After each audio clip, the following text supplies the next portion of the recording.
हम पढ़ रहे हैं भारतीय इतिहास के कुछ विषय, कक्षा 12 लेसन 4 विचारक, विश्वास और इमारतें। और इससे वाले पहले पार्ट के अंदर हमने मूर्तियों में जो गढ़ी कथाएं थी उनके बारे में पढ़ा। और आज हमारा टॉपिक है नई धार्मिक परंपराएं। और इसमें पहला बिंदु हमारा है बौद्ध मत, महायान बौद्ध मत का विकास। ठीक है, देखिए ईसा की प्रथम सदी के बाद बौद्ध अवधारणाओं में और व्यवहार में काफ़ी बदलाव आ गया। प्रारंभिक जो बौद्ध मत है उसमें निर्माण के लिए व्यक्तिगत प्रयास को महत्व दिया गया था।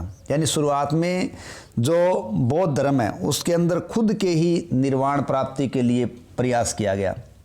ठीक है, बुद्ध को भी एक मनुष्य समझा गया जिन्होंने व्यक्तिगत प्रयास से, ठीक है, प्रबोधन और निर्माण प्राप्त किया था। ठीक है, यानी व्यक्तिगत प्रयास किया किसने? महात्मा बुद्ध ने, और प्रबोधन और निर्वाण प्राप्त किया या निब्बान प्राप्त किया।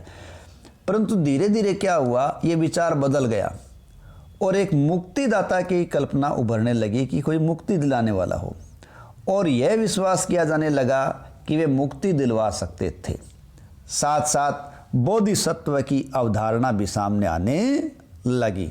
ठीक है, तो यानी एक तो ये आने लगा कि जो खुद ही निर्वाण प्राप्त करने के लिए प्रयासरत नहीं है बल्कि दूसरों का भी निर्वाण करा सके। ठीक है, निर्वाण क्या है? जन्म चक्कर के, जन्म मरण के चक्कर से छुटकारा है एक प्रकार से।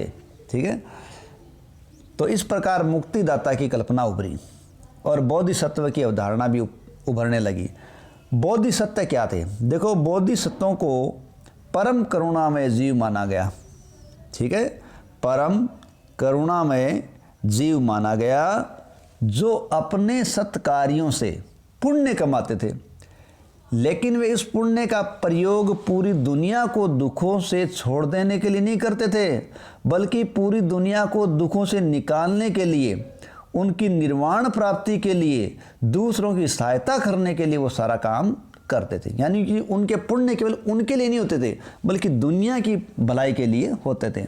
तो इस प्रकार बुद्ध और बोधिसत्वों की मूर्तियों की पूजा परंपरा भी चल पड़ी और एक नई परंपरा का अंग बन गई।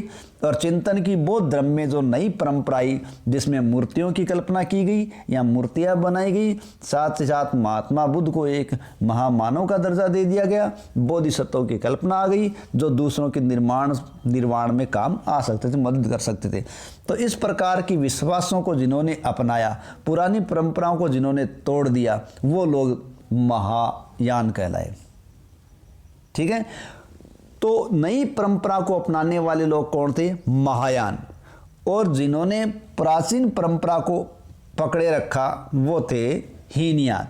महायान का शाब्दिक अर्थ होता है उच्च मार्ग और हीनयान का शाब्दिक अर्थ होता है निम्न मार्ग।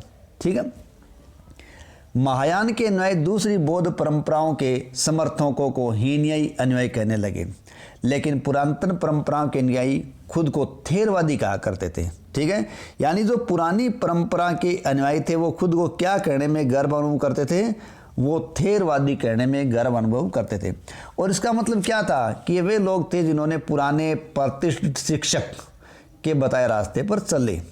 यानी पुराने प्रतिष्ठित शिक्षक हैं उनको थेर कहा जाता था, तो ये लोग अपने आप को थेरवादी कहने लगे। ठीक है, पौराणिक हिंदू धर्म का उदय अगर देखें, देखो मुक्तिदाता की कल्पना केवल बौद्ध धर्म के अंदर नहीं थी, ये अन्य विश्वासों में भी आ गई थी। और वो विश्वास कौन था? हिंदू धर्म। इसमें भी विष्णु और शिव की संकल्पना आ गई। विष्णु वह हिंदू परंपरा जिसमें विष्णु को सबसे महत्वपूर्ण देवता मान लिया गया, वैष्णव कहलाई। और शैव परंपरा, इस संकल्पना में शिव को ही परमेश्वर मान लिया गया। तो इस प्रकार वैष्णव और शैव परंपराएं हिंदू धर्म के अंदर आ गई। ठीक है, इसके अंतर्गत एक विशेष देवता की पूजा को महत्व दिया जाने लगा और जो पूजा अर्चना थी, इस प्रकार की आराधना थी, उस आराधना में उपासना और ईश्वर के बीच का रिश्ता प्रेम और समर्पण का रिश्ता माना जाता था। इसे भक्ति कहा गया। तो ईश्वर की आराधना का जो तरीका था वो क्या कहलाया? वो भक्ति कहलाया। ठीक है, ये देखिए एक महात्मा बुद्ध की विशाल प्रतिमा बनाई गई और इस मूर्ति में देखिए ये विष्णु की मूर्ति है जिसमें विष्णु का वरा अवतार दिखाया गया है इस वरावतार में उन्हें पृथ्वी देवी को बचाते हुए दिखाया गया है। ठीक है, तो इस प्रकार की मूर्तियाँ उस काल में बनने लगी थी। ठीक है, देखो वैष्णववाद में कई अवतारों के इर्द गिर्द पूजा पद्धतियाँ विकसित हुई। हम मानते भी हैं कि विष्णु के 10 अवतारों की कल्पना है। ठीक है, तो विष्णु के 10 अवतारों की कल्पना वैष्णव परंपरा में की गई और ये माना जाता था कि पापियों के बढ़ते प्रभाव के चलते जब दुनिया में अव्यवस्था आ जाती है और नाश की स्थिति आ जाती है, तब विश्व की रक्षा करने के लिए भगवान अलग अलग रूपों में अवतार लेते हैं और वही अवतार क्या है, 10 अवतार हैं और संभवतः अलग अलग अवतार देश के भिन्न भिन्न हिस्सों में लोकप्रिय हुए। इन सब स्थानीय देवताओं को विष्णु का रूप मान लेना एक एकीकृत धार्मिक परंपरा के निर्माण का एक महत्वपूर्ण तरीका हो गया। यानी अलग अलग क्षेत्रों के अंदर जिन्होंने समाज सुधार या समाज में अच्छी बातें, लोगों को पाप क्रम से दूर करने का प्रयास किया, वो एक देवता के रूप में अलग अलग स्थानों में अपना स्थान बना पाए और कई अवतारों को मूर्तियों के रूप में दिखाया गया। दूसरे देवताओं की भी मूर्तियां बनी। शिव को उनके प्रतीक लिंग के रूप में दिखाया गया, लेकिन उन्हें कई बार मनुष्य के रूप में भी दिखा दिया गया और ये सारे चित्रण देवताओं से जुड़ी हुई मिश्रित अवधारणाओं पर आधारित थे। उनकी खूबियाँ, उनके प्रतीकों को उनके शिरोवस्त्र, आभूषण, आयुध यानी हथियार और हाथ में धारण किए गए अन्य शुभ वस्त्र और बैठने की शैली से इंगित किया जाता था। तो इन मूर्तियों के अंकन का मतलब समझने के लिए इतिहासकारों को क्या करना पड़ा, इनसे जुड़ी हुई कहानियों से परिचित होना पड़ा ताकि इसके बारे में जानकारी मिल सके। देखिए कई कहानियाँ प्रथम सहस्राब्दी के मध्य से ब्राह्मणों द्वारा रचित पुराणों में पाई गई है। यानी कई कहानियाँ कहाँ मिली हमें, पुराणों के अंदर मिली। ठीक है, इनमें बहुत से किस्से ऐसे थे जो सैकड़ों वर्ष पहले रचे गए थे और बार बार सुने सुनाए जाते थे और इनमें कई देवी देवताओं की कहानियाँ भी होती थी। लेकिन ये सब क्या है, इन्हें सब को संस्कृत श्लोकों में लिखा गया था और उन्हें ऊंची आवाज़ में पढ़ा जाता था जिसे कोई भी सुन सकता था।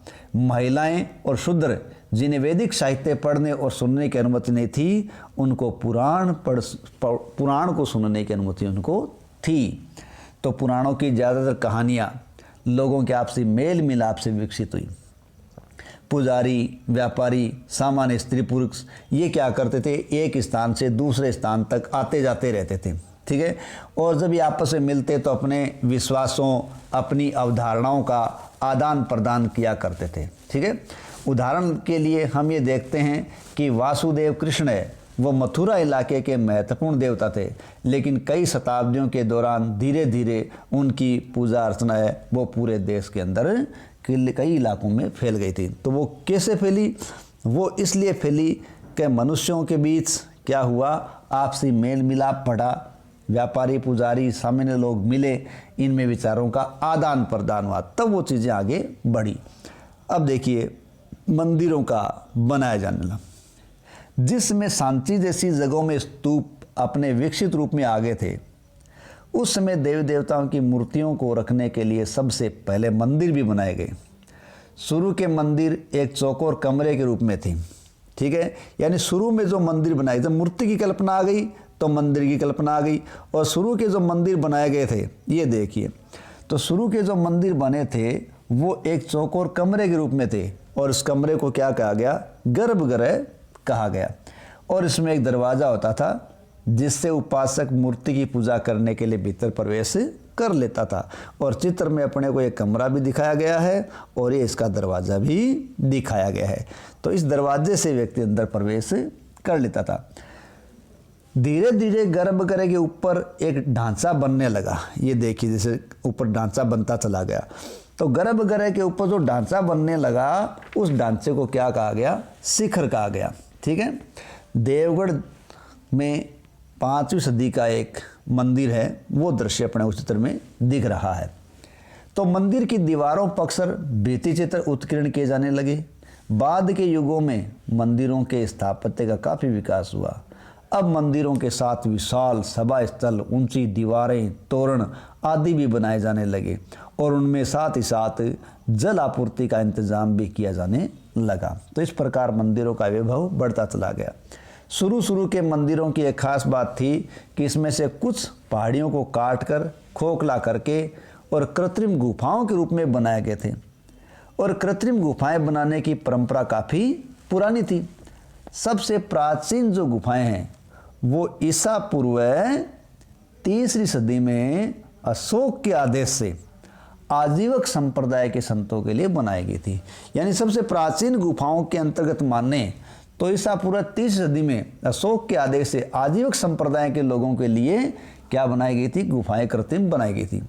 और ये परंपरा अलग अलग चरणों में विकसित होती रही, और इसका सबसे विकसित रूप जब हम देखते हैं तो इसका सबसे विकसित रूप में 8वीं सदी के कैलाशनाथ के मंदिर में नज़र आता है। कैलाशनाथ का मंदिर है वो शिव का एक नाम है, उसका है, तो शिव को समर्पित है। इसमें पूरी पहाड़ी को काटकर उसे मंदिर का रूप दिया गया। कैलाशनाथ का मंदिर है वो एलोरा महाराष्ट्र में है, जो चित्र में दिखाया गया है, और ये ढांचा एक चट्टान को काटकर तैयार किया गया है। एक ताम्रपत्र अभिलेख एलोरा के प्रमुख तक्षक द्वारा इसका निर्माण समाप्त करने के बाद उसके स्वयं के आश्चर्य को व्यक्त करता है। यानी एक ताम्रपत्र अभिलेख एलोरा से मिला है, उस ताम्रपत्र अभिलेख पर आश्चर्य व्यक्त करते हुए एक तक्षक जो इसको बनाने वाला था ने व्यक्त किया है, हे भगवान यह मैंने कैसे बनाया। इस प्रकार का वैभवशाली उसने इमारत को रूप दिया था। तो इस प्रकार मंदिरों के निर्माण की परंपराएं भी शुरू हो गई, और ये था हमारा मूर्ति कला के रूप में नई धार्मिक परंपराएं। आज इसमें इतना ही, शेष अगले पार्ट में। धन्यवाद।